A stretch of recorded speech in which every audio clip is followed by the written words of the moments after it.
Thank you for making that a really expeditious coffee hour with very clear outcomes that I think we can now assess with some degree of reliability.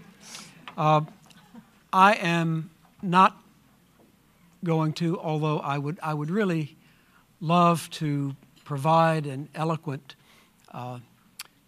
introduction to each of our panelists.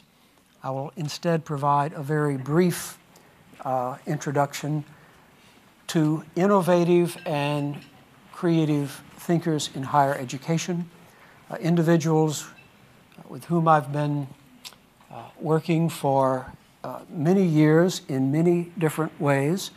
I mean, you might wonder, Cable Green, you've been, actually, yes.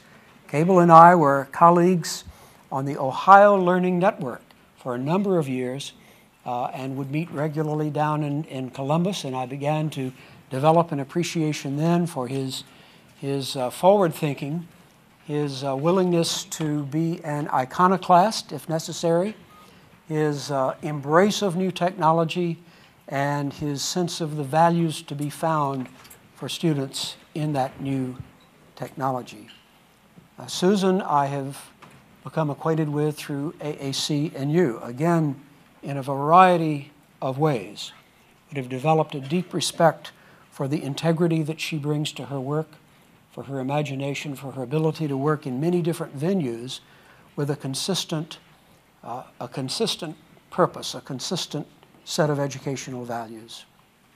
And finally, Peggy Mackey, and Peggy and I go back to the days of the AAHE barnstorming when we would do presentations to regional conferences.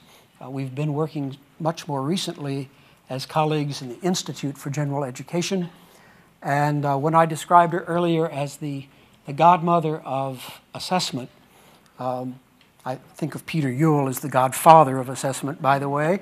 I hope I was signaling my deep respect for what she has accomplished, for the change that she has wrought, and the help that she has provided. We are fortunate to have these three individuals as our panelists.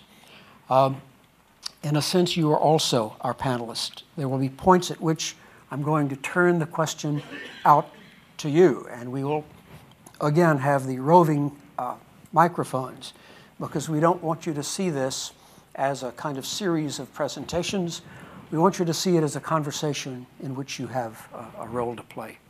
I'm going to begin, though, just with a question to the panel and invite them to address this in whatever order seems appropriate to them, but I'd like them all to address this, and then afterwards we'll have particular questions for individuals. The DQP's been out since January of 2011, which is, light years in terms of higher education reform. It's not a very long time at all. So it's still in its infancy in many respects. But I'm asking from your perspective, during this kind of rollout, what has surprised you, and what do you think might be particularly worthy of note for this audience?